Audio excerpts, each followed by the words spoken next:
Dictation start होगा 5 second के बाद।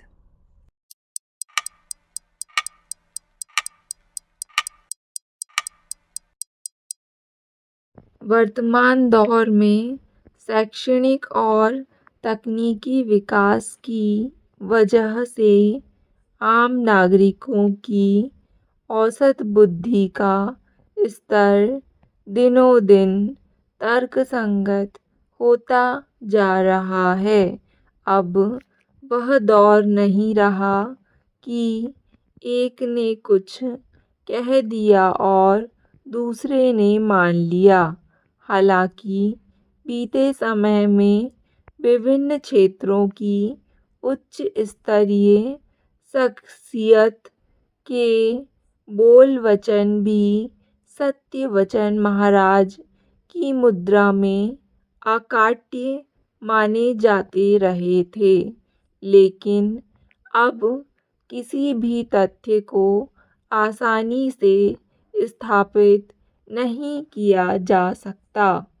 आम नागरिकों के ज़हन में हर किसी बात पर तमाम तरह के किंतु परंतु स्वाभाविक रूप से उत्पन्न हो ही जाते हैं। न केवल राजनीतिक बल्कि सामाजिक और धार्मिक क्षेत्र में भी ऐसी स्थिति पाई जाती है कि किसी भी स्थापित शख्सियत की अवधारणा को सर्वमान्य नहीं माना जाता। सबकी सोचने और समझने की अपनी अपनी क्षमता है और सबके पास अपने अपने आधार हैं। ऐसी स्थिति निर्मित हो जाने के कारणों की पड़ताल करने पर आखिर यही साबित होता है कि नागरिकों की शैक्षणिक और तकनीकी क्षमता में उल्लेखनीय वृद्धि हो रही है। इसके चलते सदियों पुरानी अवधारणाएं या तो सिरे से ही नकारी जा रही हैं या फिर उसका पालन किया भी जा रहा है, तो तर्क की कसौटी पर पूरी तरह कसकर।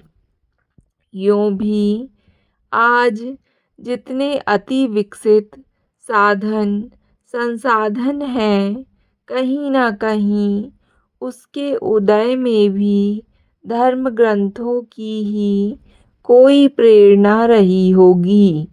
जहाँ तक दैनिक जनजीवन की बात है, अब आम नागरिकों को केवल कपोल कल्पित बातों की अपेक्षा तार्किक बातों पर भी भरोसा होने लगा है। एक प्रकार से नागरिकों को अपने अच्छे बुरे का इल्म बहुत बेहतर तरीके से होने लगा है। यह एक सुखद स्थिति है और सुनहरे कल की ओर संकेत करती है। किसी भी अभिमत पर हर एक की अपनी एक विशिष्ट अवधारणा हो सकती है। यह आवश्यक नहीं होता कि इन संदर्भों में हमारे दृष्टिकोण से अन्य पक्ष भी पूरी तरह से सहमत हों। प्रत्येक व्यक्ति के अपने अपने पूर्वाग्रह हो सकते हैं। कभी कभी पूर्वाग्रह की प्रबलता दुराग्रह में तब्दील भी हो जाती है। ऐसे में किसी भी विषय को लेकर तटस्थ दृष्टिकोण का प्रतिपादन नहीं हो पाता। इन कारणों के चलते कालांतर में नागरिकों के बीच परस्पर वैचारिक टकराव की स्थिति भी निर्मित हो जाती है। किसी भी स्थिति को असहमतियों को कुचलना आखिरकार नकारात्मक परिणाम का कारक होता है। ऐसी स्थिति में परस्पर संवाद से समाधान की ओर बढ़ना चाहिए।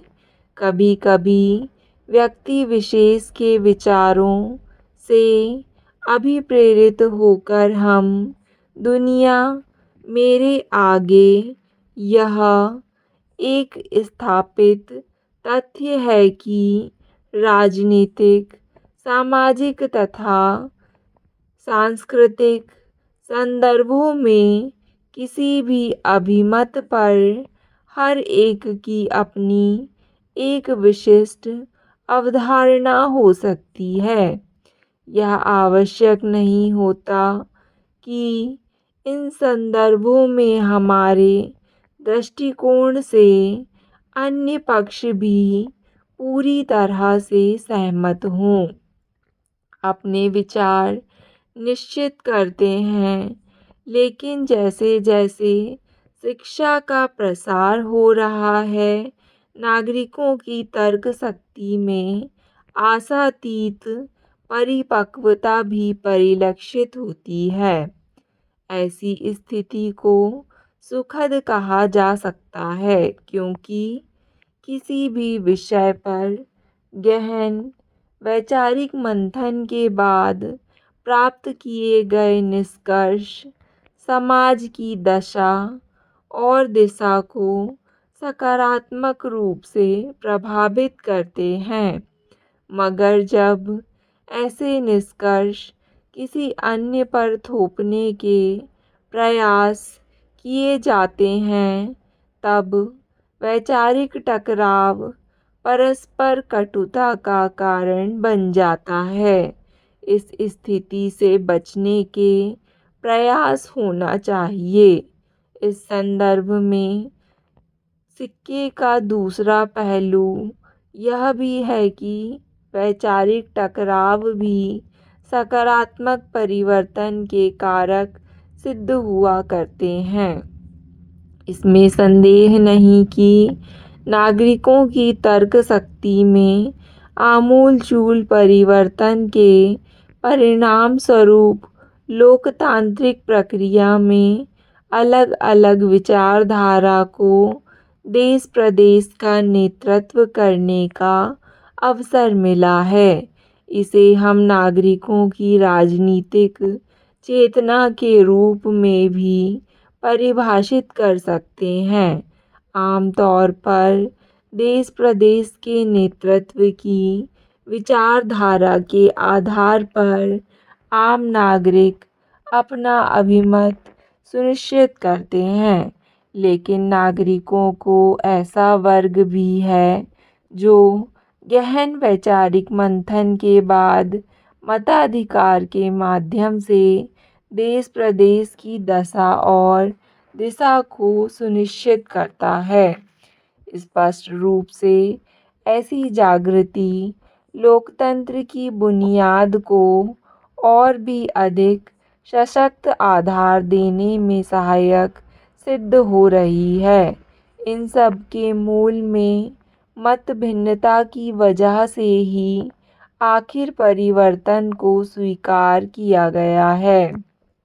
सामाजिक दृष्टि से अनावश्यक रूप से जारी परंपराओं पर काफ़ी हद तक अंकुश लगा है। दरअसल विचारधारा के टकराव से भी नए निष्कर्षों को प्राप्त करने में सफलता मिलती है। यही कारण है कि हमने प्रत्येक रीति-रिवाज और परंपराओं का तार्किक दृष्टि से आकलन करने की शक्ति प्राप्त की है। भौतिक संसाधनों की बहुलता के बावजूद आम नागरिकों का विचार दर्शन आस्था और विश्वास पर ही टिका हुआ है। यह जरूर है कि प्रगति की दौड़ में हर कोई सहभागी है। भौतिकवाद की प्रबलता नैतिकता को भी तार-तार कर रही है। इसके बावजूद हमारी तार्किक परंपराओं का परिपालन भी बखूबी किया जा रहा है। दुनिया में चाहे जितने परिवर्तन आएं, लेकिन हम अपनी मूलभूत सभ्यता और संस्कृति से निरंतर जुड़े रहे हैं। आज भी धर्म आध्यात्म की दुनिया में चहल पहल स्पष्ट रूप से देखी जा सकती है। माता पिता के संस्कार बच्चों में परिलक्षित हो रहे हैं। हालांकि यह जरूर है कि कई बार नकारात्मकता प्रबल दिखती है, लेकिन आज भी मर्यादित जीवन शैली को बड़ी शिद्दत के साथ आत्मसात किया जा रहा है। दरअसल राजनीतिक, सामाजिक और सांस्कृतिक क्षेत्रों में जितने भी परिवर्तन हुए हैं, उनके मूल में कहीं न कहीं वैचारिक असहमतियाँ किसी न किसी रूप में अवश्य रही हैं। कुल मिलाकर मुद्दे की बात यह है कि वैचारिक मतभिन्नता का सदैव स्वागत किया जाना चाहिए। स्टॉप। डिक्टेशन पसंद आए तो वीडियो को लाइक तथा चैनल को सब्सक्राइब ज़रूर करें। धन्यवाद।